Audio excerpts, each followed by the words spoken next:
한번 해봅시다. 이 세상에서 잘 살자. 이 세상에서 잘 살자. 이런 제목으로 본문 중심으로 말씀 전하겠습니다. 정말 많은 사람들이 살고 있죠. 지구상의 인구가 60억이 넘을 거예요. 또 제가 확실하게 몰라서 오늘 아침에 검색해 보니까 전 세계의 국가가 195개 나라더라고요. 그리고 193개국은 유엔에 속해 있고 그 팔레스타인하고 그 로마에 있는 바티칸 있잖아요. 로마 교황이 있는데 거기는 이제 국가로 인정을 하지만 그냥 회원국은 아니고 법적어 국가로 159개라고 하더라고요. 정말 많은 나라죠. 같은 언어를 쓰는 나라도 있지만 또 나라마다 언어가 다르고 또 나라마다 민족 혹은 종족이 다르고 그죠? 그러다 보니 관습도 다르고 먹는 음식도 다르고 또 그들이 가지고 있는 꿈도 다르고 세계관, 가치관 이런 것도 다 다르지. 모든 사람들은 다 자기 방식대로 자기가 원하는 삶을 살아가고 있습니다. 우리도 대한민국 사람인데 그러면서도 또한 기독교인으로서 그들 가운데 전 세계 사람들과 함께 이 세상에서 섞여서 살아가고 있습니다. 자, 우리는 어떻게 살아야 할까요? 어떻게 살아야 할까요? 오늘 제목이 말해주는 것처럼 잘 살아야죠. 잘 살아야죠. 잘 살아야 한다는 의미가 무엇인지부터 정하고 시작을 하겠습니다. 먼저 이 말은 부자로 살아야 된다, 부자로 살자 그런 말은 아닙니다. 물론 부자가 되면 좋겠지만 꼭 부자가 아니더라도 하나님 앞에 잘 살아야죠. 그죠? 잘 살아야 합니다. 오늘 잘 살자라고 말씀드릴 때 그 의미는 분명 경제적 의미에서 잘 살자는 말이 아닙니다. 그러면 무슨 뜻이냐? 지혜롭게 살자 그런 뜻입니다. 지혜롭게 살자. 그러면 또 질문이 떠오르죠. 그럼 지혜가 뭐예요? 일반적인 의미에서 지혜는 자기가 가진 지식과 경험을 가지고 이런저런 일들을 정확하게 처리하는 정신적 능력이다. 사전에 보면 이렇게 비슷하게 정의가 되어 있습니다. 자, 그런데 우리가 다 느끼는 거지만 우리 인간은 연약하지요. 부족합니다. 아무리 지식과 경험을 동원해서 잘 해보려고 해도 실수도 합니다. 그리고 잘못된 판단을 내리고 결정해서 손해를 보거나 일을 실패하는 경우가 참 많습니다. 보통 사람들보다 조금 더 지혜로운 사람들이 있지요. 그렇지만 그들이라고 완벽할 수는 없다고 생각합니다. 자, 그런데 우리는 기독교인입니다. 기독교인. 예수님도 이 땅에 계실 때에 자기 사람들에게 지혜가 있어야 된다. 이렇게 말씀을 해주셨습니다. 마태복음 10장 16절 말씀입니다. 보라, 내가 너희를 보내니 양을 이리 가운데로 보낸 것 같다. 그러므로 너희는 뱀같이 지혜롭고 비둘기같이 순결하라. 이렇게 주님이 말씀하셨어요. 예수님이 말씀하신 대로라면 우리는 양인데 양인 우리가 이리 가운데 들어가 있다는 말이 되는 거잖아요. 자, 양이 이리 가운데서 살아남아야 되는 겁니다. 그러려면 어떻게 해야 된다는 얘기예요? 지혜가 있어야 된다고 주님이 교훈하신 거예요. 자, 뱀같이 지혜로워야 한다. 이 말은 상황에 맞게 자신의 체온을 변화시켜서 완벽하게 동화되는 뱀처럼 만사에 민감하고 신중하고 분별력이 있어야 한다는 고대 근동 지역의 속담이라고 합니다. 그러니까 예수님께서 그 속담을 인용하신 거죠. 또 예수님은 산상수훈 말씀을 하셨잖아요. 마태복음 5장, 6장, 7장. 이 산상수훈을 마치시면서 들려주신 이 말씀을 지키는 사람은 집을 짓는데 모래 위에 집을 짓는 것이 아니라 반석 위에 집을 세워서 홍수가 나고 바람이 세게 불어도 쓰러지거나 넘어지지 않게 튼튼한 집을 짓는 지혜로운 사람이다. 그렇게 말씀하셨습니다. 그러면 잘 산다는 말은 지혜롭게 산다는 말이고, 지혜롭게 산다는 것은 자신의 삶이 어떤 형편과 상황에 처한다 할지라도 흔들리지 않고 무너지지 않고 살아가는 것을 의미합니다. 그러면 어떻게 그렇게 할 수 있겠습니까? 그러면 어떻게 하면 되겠어요? 철학이라는 말이 영어로 하면 지혜를 사랑한다 이런 뜻을 가진 단어거든요. 그러니까 철학 공부를 많이 하면 지혜로워질까요? 세상 경험을 많이 하면 될까요? 전 세계 여행을 하면서 많은 전문가를 만나서 상담하고 조언을 구하면 그렇게 될까요? 이런 것들이 조금 도움이 될 수도 있겠지요.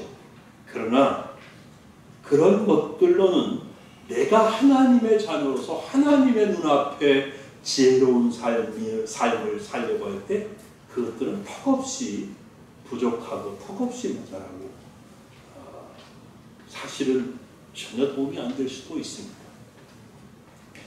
예수님은 자신이 가르친 말씀대로 하는 것이 지혜로운 사람이라고 하셨습니다.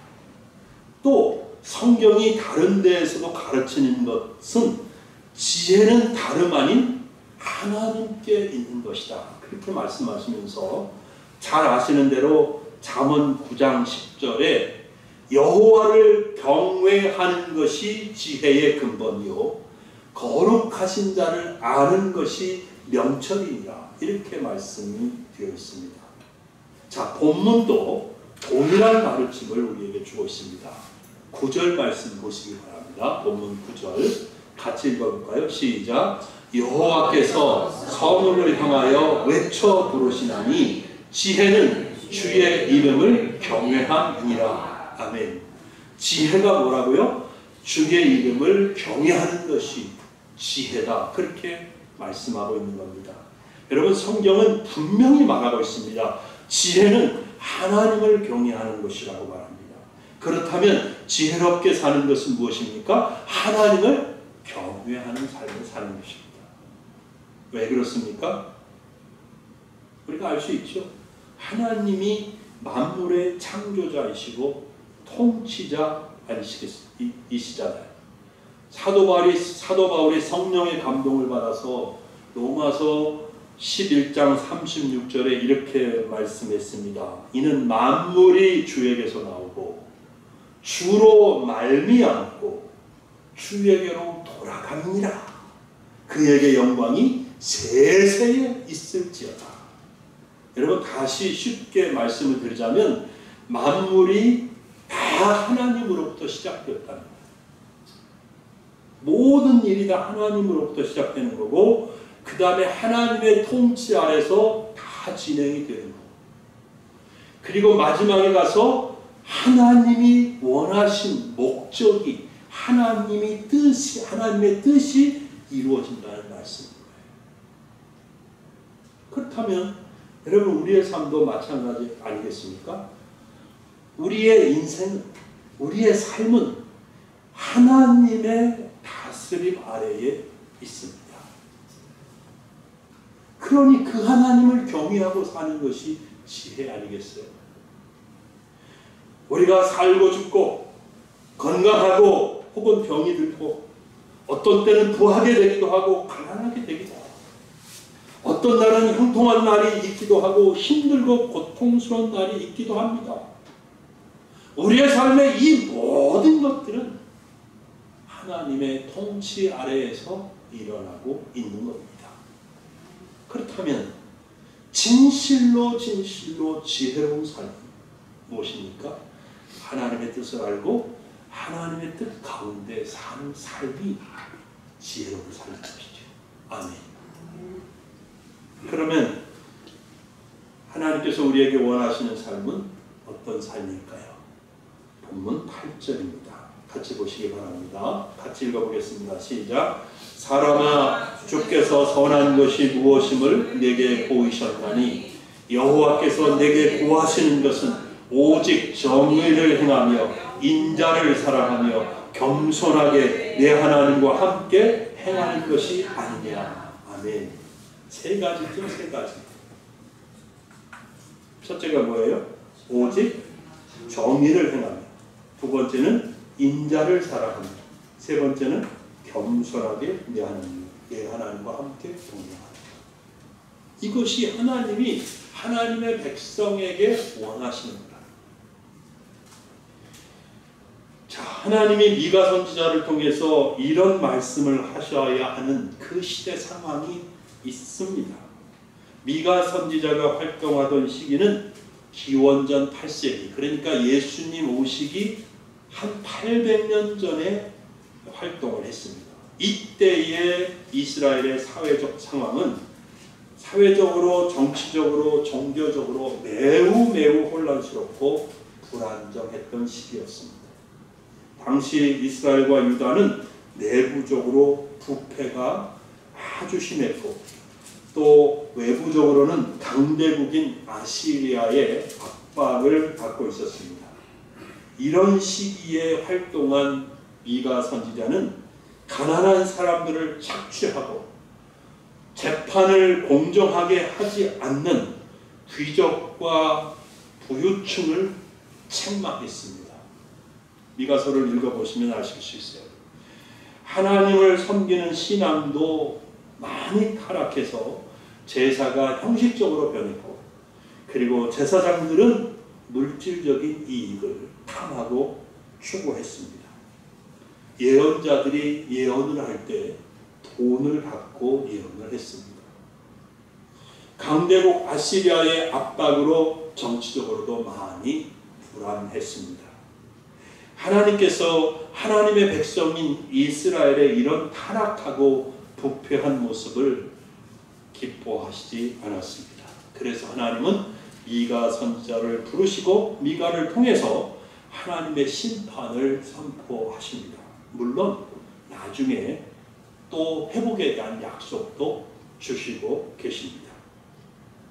자, 하나님의 백성들이 이런 타락한 모습으로 살아가는데 하나님 앞에 나와서 형식적으로 제사 드리는 것이 무슨 의미가 있겠느냐라는 것이죠. 하나님은 그런 제사를 전혀 받지 않으신다는 사실입니다. 본문 6절 7절 읽어드리겠습니다. 내가 무엇을 가지고 여호와 앞에 나아가며 높으신 하나님께 경배할까? 내가 번제물로 1년 된 송아지를 가지고 그 앞에 나아갈까? 여호와께서 천천의 순양이나 만만의 강물 같은 기름을 기뻐하실까? 내 허물을 위하여 내 마다들을 내 영혼의 죄로 말미암아 내 몸의 열매를 드릴까? 그리고 이어지는 말씀이 아까 읽은 8절입니다. 하나님이 구하시는 것이 뭐냐? 정의를 행하며 사랑하며 인자를 사랑하며 겸손히 하나님과 행하는 것이 아니겠느냐, 이런 말씀을 하십니다. 그러므로 우리가 깨달을 수 있는 사실은 우리가 가정에서, 직장에서, 그리고 이웃들과의 관계에서, 이 세상에서 살아갈 때에 하나님의 자녀로서 어떻게 사느냐, 이게 중요한 거예요. 즉 우리는 이 세상에서 잘 살아야 되는데, 하나님 앞에 잘 살아야 되는데, 잘 살지 못하면 예배 드리는 거 의미 없다는 거예요. 헌금도 하나님 기뻐하지 않는다는 거예요. 교회 와서 여러 가지 모양으로 헌신하고 그래도 하나님 보시기에 그거 아무것도 아니라는 거예요. 내가 예배 마치고 세상에 나가서 일주일 동안 살 때 나의 삶의 모습이 그리스도인답지 않으면, 엉터리면 하나님께서 그 모습을 기뻐하시지 않는다는 겁니다. 여러분, 우리는 잘 살아야 합니다. 아멘. 하나님 보시기에 잘 살아야 합니다. 그 잘 사는 길은 하나님이 우리에게 구하시는 삶을 사는 것입니다. 아까 세 가지라고 했는데 하나씩 생각해 보겠습니다. 그 첫째는 정의를 행하는 것입니다. 무슨 말입니까? 옳은 것을 행하는 것입니다. 무슨 일이든지 올바르게 처리하는 것입니다. 빌립보서 4장 8절입니다. 형제들아, 무엇에든지 참되며 무엇에든지 경건하며 무엇에든지 오르며 이렇게 말씀하고 있습니다. 이 시대에 사는 많은 사람들이 무엇이 옳은지, 어떻게 하는 것이 옳은 것인지는 알고 있습니다. 기독교인들도 마찬가지죠. 알고 있습니다. 그런데 문제는 뭐예요? 아는 대로 행하지 않는다는 것이죠. 지난달, 그러니까 8월 말에 희한한 뉴스를 제가 들었어요. 코스닥 상장 회사인 어느 회사의 재무팀장이라는 사람이 회사 돈 81억 원을 횡령한 거예요. 그래서 백화점에 와서 막 1,000만 원짜리 시계 톡톡 싸고 막 몇백만 원짜리 가방 막 톡톡 싸고 막 그러더라는 거죠. 그 이상해가지고 이게 신고가 들어가고 그래서 3시간 만에 붙잡았어요. 3시간 만에. 그래서 경찰에서 하는 말이 그렇게 쇼핑을 한 다음에 해외로 도망가려고 했다는 거예요. 81억 가지고 해외로 도망가서 잘 살아보려고 했던 거죠. 또 광주의 한 유리업체에서 근무하던 한 여자 직원은 3억 원을 횡령했대요. 그래가지고 잡혔잖아요. 징역 4년을 선고받았어요. 그러다가 이제 가석방되었는데 사장님이 불쌍하게 본 거예요. 그리고 이 직원도 제가 열심히 일해서 갚겠습니다 하고 약속을 찰떡같이 한 거죠. 그래서 다시 일할 기회를 또 줬어요. 그래가지고 일을 하는데 1억 원을 또 횡령한다. 또 횡령했어요. 예? 예. 여러분, 이 사람들이 이게 안 걸릴 줄 아나 봐요. 자, 이 사람들이 자기들이 하는 짓이 옳은 것인지 그른 것인지 몰랐겠습니까? 알고 하는 거예요.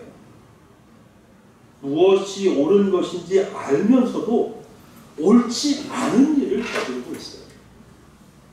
우리 기독교인 중에도 얼마나 많아요.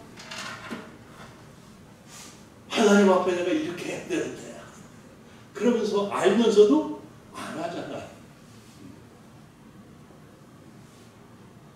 미워하지 말라고 그러는데 미워하고, 험담하지 말라고 그러는데 험담하고, 네?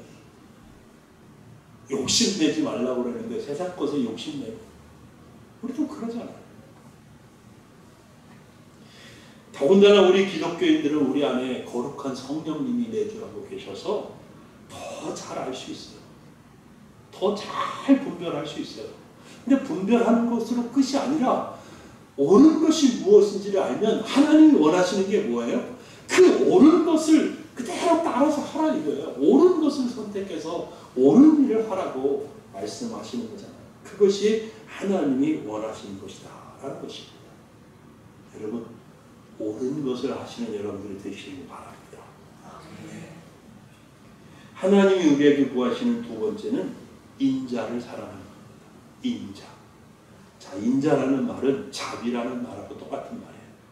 사랑이라는 말과 똑같은 말이에요. 사랑, 인자, 자비 다 같은 말이에요.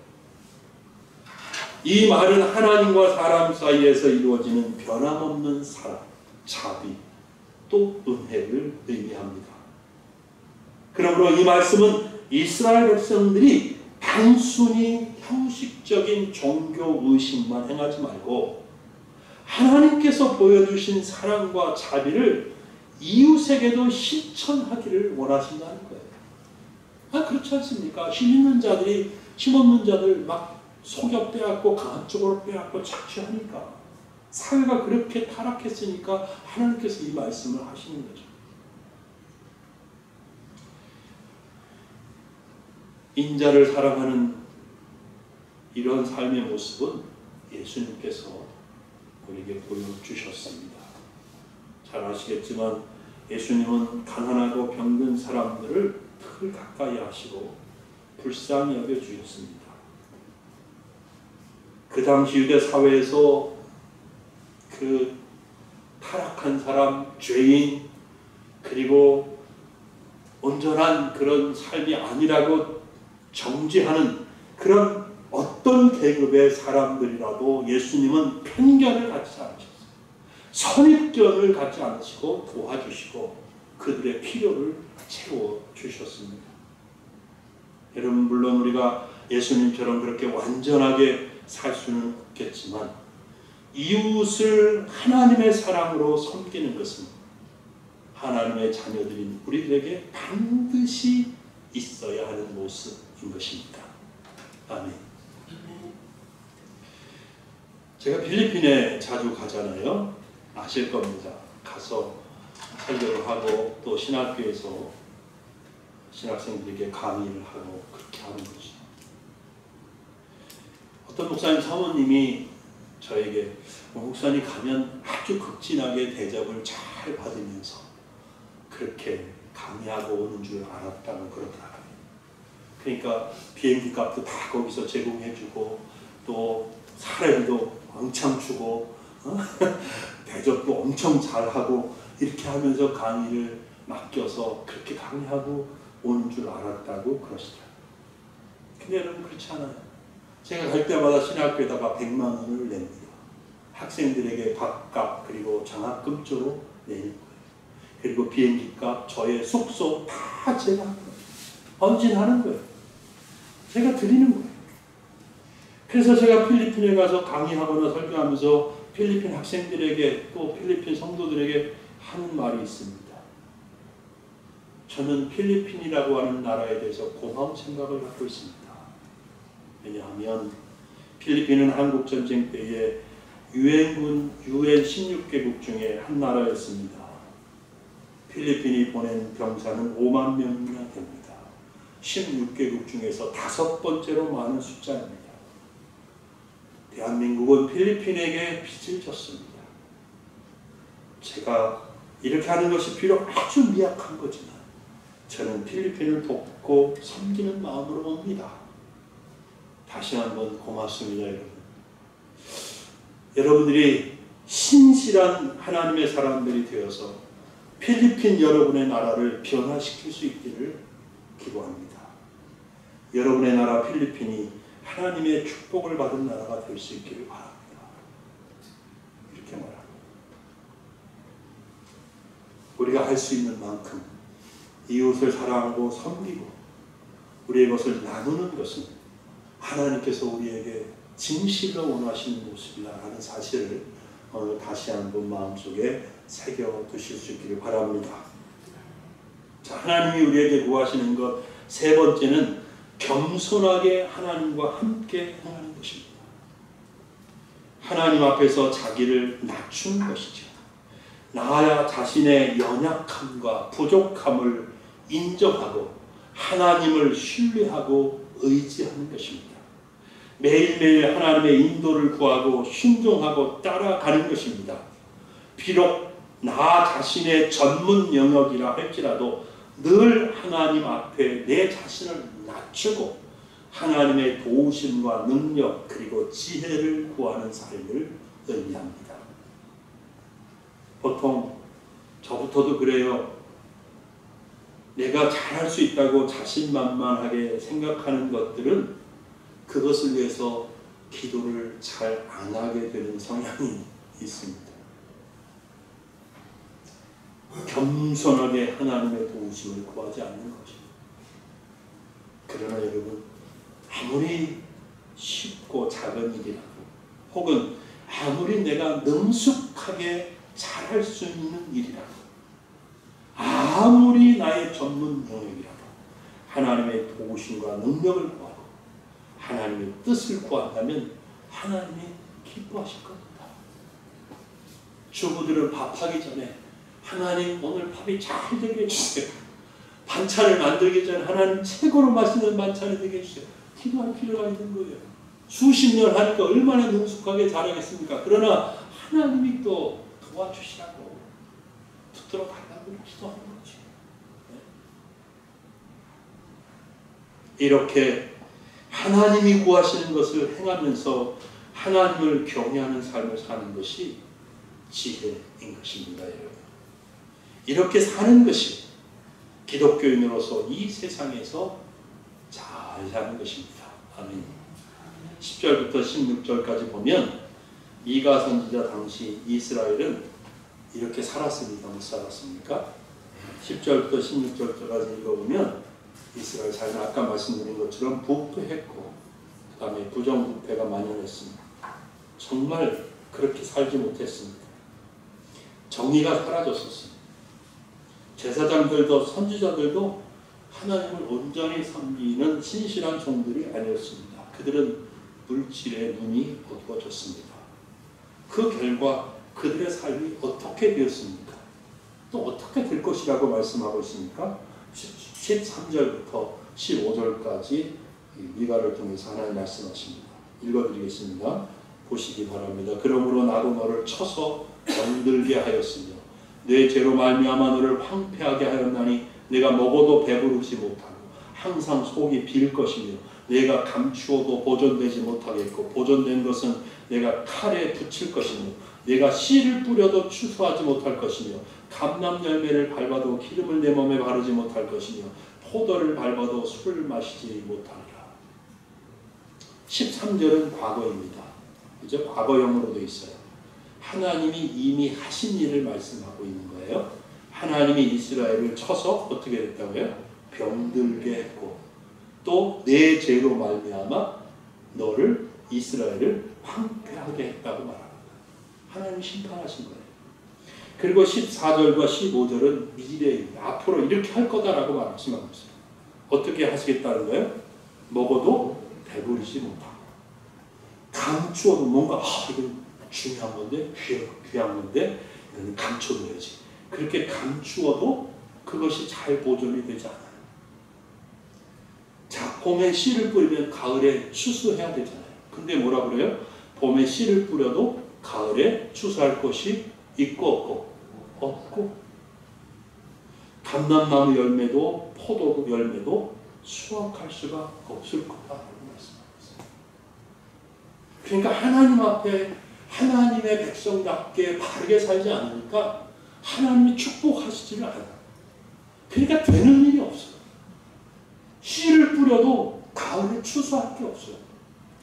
요즘 말로 말하면 여러분이 아무리 열심히 살아도 되는 게 없는 거예요. 아무리 노력해도 되지가 않아요.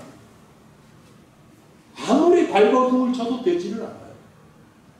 왜? 하나님 앞에 바르게 살지 않으니까. 교회 와서 예배를 드리는데 밖에 나가서 세상 사람들하고 똑같이 사니까. 하나님이 이 말씀을 하시는 거예요. 이스라엘의 하나님 백성답게 잘 살지 않기 때문에 하나님이 복을 주시지 않는다. 도리어 모든 것을 어렵게 만들어 버렸고 아무리 노력해도 열매를 얻지 못하게 하실 것이다 라고 말씀하고 있습니다. 여러분, 하나님은 우리가 잘 살기를 바라십니다. 하나님의 자녀답게 잘 살기를 원하십니다. 이제 말씀을 맺겠습니다. 우리나라 기독교인들 참 많지요. 세계 기독교 역사상 유례 없는 부흥을 경험하고 있는 기독교가 우리 한국 기독교예요. 그러니까 기독교인이라고 하는 사람들의 숫자는 어마어마하게 많지요. 각 교단별로 세계에서 가장 큰 교회에 속하는 교회들이 한국에 있다라고 말하잖아요. 정말 많은 사람들이 있어요. 근데 그들이 예배를 열심히 드리고 교회에 와서 많은 헌신과 봉사를 하고 있는데 그렇게 많은 기독교인들이 있음에도 불구하고 기독교가 이 사회에서 빛이 되지 못하고 소금이 되지 못한다는 거, 부끄럽지만 인정하기 싫지만 부인할 수 없잖아요. 지금 이 시대의 한국 기독교를 보면서 하나님께서 과연 기뻐하실까? 큰 교회 건물을 짓고 많은 사람들이 예배당으로 주일만 되면 몰려가기는 하는데 이 나라의 기독교를 하나님이 정말 기뻐하실까? 기독교인 한 사람으로서, 목사의 한 사람으로서 부끄러움을 느낍니다. 사랑하는 여러분, 다시 한번 말씀드립니다. 우리는 정말 잘 살아야 합니다. 하나님 자녀답게 잘 살아야 합니다. 하나님이 기뻐하시고 축복하시기를 기뻐하실 수 있는 그런 삶을 잘 살아드려야 하는 것입니다. 다시 말씀드리고 하나님이 원하시는 것 3가지 다시 말씀드리고 말씀을 맺겠습니다. 여러분, 우리는 언제나 옳은 것을 선택하고 옳은 일을 행할 수 있어야 되겠습니다. 하나님의 사랑으로 이웃을 사랑해야 되겠습니다. 그리고 늘 겸손하게 하나님과 동행하는 삶이 될 수 있어야 되겠습니다. 우리 신림소망교회 모든 성도님들이 하나님 앞에서 이렇게 잘 살 수 있길 예수님의 이름으로 축복합니다. 기도하겠습니다.